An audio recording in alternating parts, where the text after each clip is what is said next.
Talakayang Bayan. Masusing pag-uusapan ang mga programa at proyekto ng bayan. Talakayang Bayan. Ilalahad ang mga plano at direktiba ng pamahalaan. Pag-aaralan ang bawat anggulo ng sitwasyon. Lilinawin ang bawat issue. Magbibigay ng matalino at makabuluhang talakayan. Talakayang Bayan. At nagbabalik ang ating programang Impormasyon ng Bayan para sa Lahat. At ngayon po, nasa ikalawang segment na po tayo ng ating programa, ang Talakayang Bayan. Ngayon po ay mapalad po tayo dahil makakasama po natin ngayong umaga. Walang iba po, kundi ang ating Municipal Youth Development Officer, designate na si Ma'am Nelia Soberano Basadre. Isang makabataang umaga po sa inyong lahat. So, masaya po ako na andito na naman ako ulit sa ating Talakayang Bayan po. Magandang umaga po. And so, thank you so much po, ma'am. Isang makakabataang araw po sa ating lahat, especially po sa mga kabataan ng bayan ng Brooks Point. So, ngayon po ay makakasama po natin si Ma'am Nelia upang i-share po sa atin ang mga nalalapit po nilang activity kasama po ang mga Sangguniang Kabataan Federation po dito sa bayan ng Brooks Point para sa kanilang municipal-wide Linggo ng Kabataan. So, ayan po. Ma'am, ito po ang aking mga katanungan po. Ano? Okay. Ngayong buwan po ng Agosto ay ipinagdiriwang po natin ang municipal-wide Linggo ng Kabataan. Ano po ang kahulugan ng temang Local Youth Actions for the SDGs and Beyond? At bakit po ito mahalaga para sa mga kabataan ng bayan ng Brooks Point? Okay, Jong, bali ang ating Linggo ng Kabataan 2025 po, no, ay merong temang Local Youth Actions for Sustainable Development Goals and Beyond. So, bali, ito po, binibigyang diin ang papel na ginagampanan po ng ating mga kabataan para po sa maisakatuparan ang United Nations SDGs. At dahil nga po, from global to local na. So, kung ano man po yung layunin ng ating SDG, kailangan ho, maipaabot natin sa lokal. So, ang ating pamahalaang lokal, sa pamumuno po ng ating butihing mayor, si Sario R. Benedito Jr., ang opisina po ng MYDO, kasama po ang ibang opisina po at ahensya ng Brooks Point. Siyempre, lalo't higit kasama ang ating mga sangguniang kabataan. Sa bawat barangay ay meron pong mga programa, proyekto at mga gawain na tumutugon po sa layunin ng ating SDG. At isa pa po doon, importante po talagang Linggo ng Kabataan. Nakamandato po yan sa batas ng RA 10742 na kailan ho ay may pagdiriwang natin kasi sa pamamaraang ito, may papaabot natin sa mga kabataan ang mga programa na gustong ng gobyerno na maipapaabot sa kanila. Through this, matcha-channel din natin kung ano ba talagang SDG. So with that, ang mga kabataan natin ay mararamdaman nila ang kahalagahan nila sa ating lipunan. Aside from doon, mapapalakas po natin ang pagkakaisa ng mga kabataan at magkaroon sila ng oportunidad na papapaunlad nila ang kanilang mga sarili. So, ayan po. So, sobrang lucky po natin dahil bagamat magkakaroon pa po tayo ng municipal-wide Linggo ng Kabataan Celebration, ay may mga ilang barangay na po ang matagumpay na nakapagsagawa ng kanilang barangay Linggo ng Kabataan Celebration. So, papasalamat po tayo, of course, sa MYDO, headed by our MYDO officer-designate na si Ma'am Nelia Basadre, at syempre sa ating lokal na pamahalaan ng Brooks Point sa patuloy na pagsuporta sa mga kabataan ng bayan ng Brooks Point. So, ngayon naman po, ma'am, para malaman din po namin, ano-ano naman po ang mga programa at aktibidad na inihanda ng MYDO at ng SK Federation para sa selebrasyon ng municipal-wide Linggo ng Kabataan na mapapakinabangan po ng 18 barangay sa ating bayan. Okay, so ang MYDO po, no, kasama ang ating SK Federation, ay may binubuo na po mga aktibidades na gagawin po natin para sa ating municipal celebration po ng Linggo ng Kabataan. So let me read po, no, nailista ko po dito ang mga activities. Go ahead po, ma'am. Okay, so isa na po dito ang municipal-wide celebration ng Linggo ng Kabataan 2.0. Kasi nga po simula noong 2018, pangalawang celebration na po natin ito ng Linggo ng Kabataan sa municipal level po. Okay po. Although yung mga bawat barangay ay nagse-celebrate na po ng mga Linggo ng Kabataan po, respectively po doon, no? And sa August 18 po ang ating municipal-wide, may parade po tayo na kasama ang mga invited na mga kabataan ng bawat barangay. ang ating youth, ang mga youth-serving organizations, local youth development council members. Tatalakayin din po natin ang mga usapin para sa reproductive and mental health awareness, media literacy and awareness, anti-drug addiction, at ang pinakakaabalahan ata lahat ng mga kabataan ngayon, magkakaroon ng Mobile Legend competition. Ayan. So aside from that, Jong, August 19, 20, and 22 naman, may photo contest, digital painting, reels contest, and spoken poetry. Ito naman po ay through online po ang pagsasubmit po ng kanilang mga entries. Ayan. On August 21, meron po tayong capacity building training para po sa ating mga SK officials. And August 23, syempre ang ating mga sports activity. Meron mga takraw, volleyball, 3-on-3 basketball, ping-pong, chess, ayan, para po matugunan ang hilig po ng mga kabataan natin sa sports. At ang pinaka-highlight po doon ay ang SK Night. Mag-a-awarding po tayo ng galing SK. So that will be on August 24. Aside from that, sa municipal-wide po natin, as early as July, nabanggit mo na rin po kanina, may mga barangay na po tayo na nagsisimula na at nagtatapos na po ng kanilang linggo ng kabataan para to give way po na mabigay nila ang kanilang atensyon para sa ating municipal celebration. Sa pagkakaalam ko, meron na silang mga tree planting, dance competition, pa-basketball, disco party, talent show, feeding program at iba pa. Varied po yung mga activities para po tugunan din po natin ang gusto ng SDG, di ba? Sustainable Development Goals. So, sa katulad yan, sa kanilang feeding program na babangga na po natin doon sa Zero Hunger, di ba? Kahit paano tinutugunan natin yon.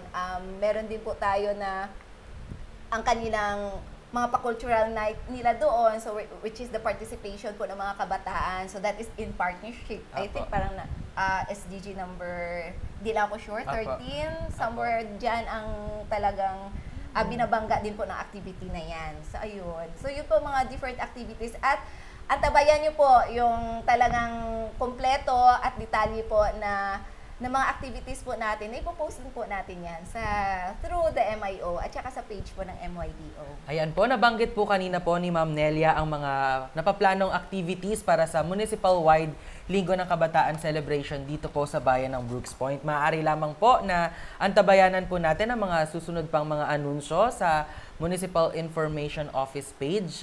So, huwag niyo pong kalilimutan na i-follow at i-like ang ating official Facebook page. Gayun din naman po, paki-follow na din po ang Municipal Youth Development Office na Facebook page. Doon po, magbibigay po ng mga anunsyo din po sila, Ma'am Nelia, para po sa ating mga kabataan dito sa bayan ng Brooks Point. Ma'am, alam po natin na hindi perpekto po ang Sangguniang Kabataan Council sa ating bayan. Bagamat ganun po ay sinisikap naman po natin na hindi malihis yung landas ng ating mga kabataan. Paano po natin sinisiguro na yung mga aktibidad na ito o yung mga activities po na nabanggit po natin kanina ay tunay na makabuluhan at tumutugon po sila sa pangangailangan at interes ng kabataan sa bawat barangay?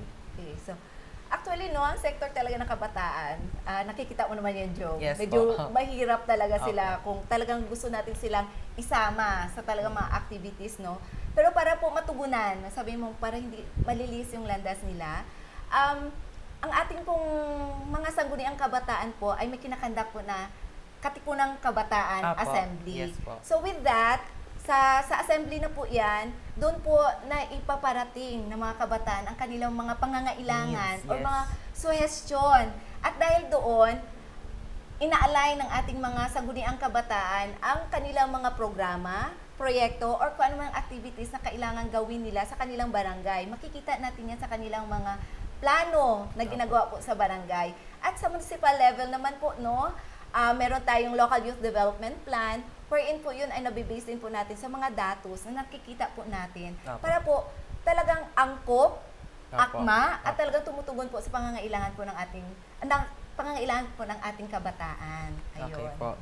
So ayun po, ang isa pong magandang inisyatibo din po ng mga Sangguniang Kabataan Council sa bawat barangay po ay nagkakaroon sila ng ng tinatawag po nating Katipunan ng Kabataan Assembly. So, isang paalala lamang po sa mga kabataan po na tagapakinig po ngayon sa ating programa. Kapag po nag-anunsyo po ang inyong SK sa inyong barangay, kung magkakaroon po kayo ng assembly, mas mabuti po na dumalo po kayo para doon po ninyo iparating sa mga konseho ang inyong mga suggestion, ang inyong mga hinaing kung meron man po. Maaari po na gawin po natin ito kasi po sa nagrereklamo po tayo. Akala po natin hindi po tayo pinapakinggan pero nagbibigay po sila ng platform para makinig po sa ating mga boses. Kaya suggestion po or panawagan po sa lahat na umattend po tayo ng ating mga assembly. So, ayan po. Ma'am, ano po yung mga pangunahing layunin po ng Municipal Youth Development Office sa mga proyekto nitong nakatuon sa paglinang ng kakayahan ng mga kabataan bilang lider at aktibong mamamayan sa ating bayan?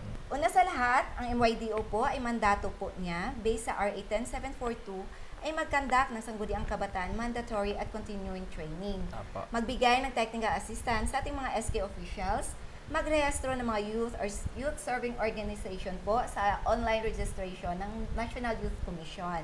Doon po tayo nakatuon ng pansin sa mga SK officials po natin Apo. at Local Youth Development Council members. Patuloy po tayo sa pag-provide ng training upang maninang nila ng gusto ang kanilang kakayahan.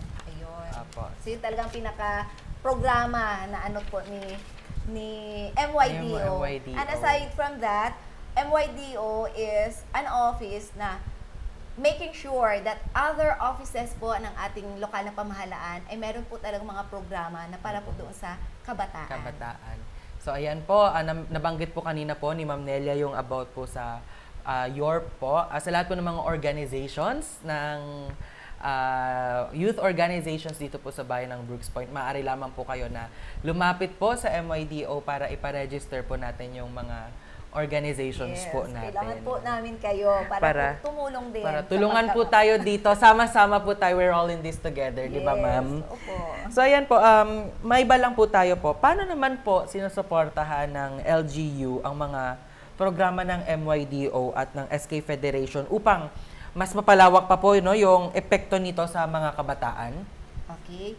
Tayo po ay lubos na nagpapasalamat sa suporta po na binibigay po ng ating lokal na pamahalaan. Siyempre po, nakikita natin yan sa kay Mayor June Benedito kung paano yung po talaga tayo sinusuportahan. Una po dyan, ang pagtatag po ng ating Municipal Youth Development Office bilang departamento. Apo. So, una po tayo sa buong Palawan na nagkaroon na po ng department si MYDO. Ayun. Aside from that, syempre po kung meron ka ng sariling office, definitely, it will follow na. Dahan-dahan lang yung pagkakaroon natin. Step. Yes, pagkakaroon natin ng mga pondo po sa mga iba pa rin pong mga programa na gusto din po nating i-implement dito po sa bayan ng Brooks Point. Aside from that po, ang ating pamahalaang lokal ay talagang naglalaan po ng pondo para po sa mga kabataan. Hindi lang po sa MYDO ang nag-i-implement, meron po tayo sa MHO at saka sa Population Office para po sa ating adolescent health development. Meron po tayong para sa mga out-of-school youth kung saan naman po andon ang opisina ng MSWDO at ang ating Gender and Development Office. MADAC para sa KKDAT at SDEC, 4-H sa Agrikultura at Environment. Ilan lang po yan sa mga programa para sa kabataan na pinupundahan po ng ating lokal na pamahalaan. At sana, ito Jong, ang talagang pinakakaantay nating lahat. Bago matapos po ang taon na to, may i-launch na po natin ang Brooks Point Youth Empowerment Hub. So, we are working with that sa ating Population Office po. Ayun. So yan, kitang-kita po natin na sobrang sinusuportahan po tayo ng LGU base po sa sinabi po ni Ma'am Nelia kanina na hindi po nawawala ang kabataan sa stakeholders po ng mga bawat opisina po dito sa ating lokal na pamahalaan ng bayan ng Brooks Point. And with that, maraming salamat po sa tulong syempre ni ating Mayor June Benedito, ganun din po ni Vice Mayor Attorney Mary Jean D. Feliciano at ng ating mga sangguniang bayan members, pati na rin yung mga department heads na talagang nasa puso nila ang kabataan at nasa sentro nila yung kabataan sa kanilang pagsiservisyo. Ma'am, may mga plano o inisyatiba pa po ba or ang inyong opisina upang mapanatili ang aktibong ugnayan ng mga kabataan sa mga layunin ng SDG or yung Sustainable Development Goals kahit lampas sa selebrasyon ng Linggo ng Kabataan? Oo naman, Jong. Siyempre, may LYDP tayo, Apo. or yung tinatawag natin na Local Youth Development Plan. At yun po ay na-breakdown into IDAP, the Annual Youth Development Action Plan. Kulang lang tayo sa pondo, pero hindi hadlang ang kulang sa pondo. Para po magawa po natin ang mga programa po para sa kabataan. Ang pagiging bukas po ng ating opisina para sa lahat po ng kabataan, lalo na sa mga SKs. Dahil sa pamamagitan po nila, na ipaabot po natin ang mga programa sa grassroots, doon sa barangay. Ang gawain po natin ay di po nagtatapos sa Linggo ng Kabataan lamang. Tuloy-tuloy po tayong makikipag-ugnay sa mga opisinang nabanggit ko kanina para po maihatid ang mga serbisyo po para sa ating kabataan po. Yan, thank you so much, ma'am. Bilang pong pagtatapos po, dahil hindi na po natin namalayan yung oras, no? Ano po yung inyong mensahe sa mga kabataan ng bayan ng Brooks Point upang mas maunawaan po nila ang halaga ng kanilang boses at aksyon sa pagbabago ng ating komunidad? Sa lahat ng kabataan ng Brooks Point, mahalagang sektor po kayo ng ating bayan. Ang boses at aksyon po ninyo ang magiging simula ng kung anong pagbabago ang gusto ninyong mangyari. Kaya pahalagaan po ninyo ang inyong sarili, maging responsableng kabataan sa bahay, komunidad at lipunan. Makilaho kayo sa mga programang inilaan sa inyo upang mapaunlad ng husto ang inyong sarili. Ang MYDO ay naniniwala po sa inyo. Mahal naming kabataan ng Brooks Point na sa paglago po ninyo ay matutupad po natin ang hangarin na hindi lang para sa isa, kundi para sa lahat. Para sa isang matatag at maunlad na bayan ng Brooks Point. Sabi nga ni Jose Rizal, ng ating pambansang bayani, ang kabataan ang pag-asa ng bayan. So ayan, thank you so much po, Ma'am Nelia Basadre, our Municipal Youth Development Officer Designate, sa inyong time po na inilaan para sa ating programa, ang impormasyon ng bayan para sa lahat. Thank you again po, Ma'am Nelia. Thank you din, Jo. So ayan po. At susunod na po sa ating programa, ang Serbisyong Bayan. Talakayang Bayan. Masusing pag-uusapan ang mga programa at proyekto ng bayan. Talakayang Bayan. Ilalahad ang mga plano at direktiba ng pamahalaan. Pag-aaralan ang bawat anggulo ng sitwasyon. Lilinawin ang bawat issue. Magbibigay ng matalino at makabuluhang talakayan. Talakayang Bayan.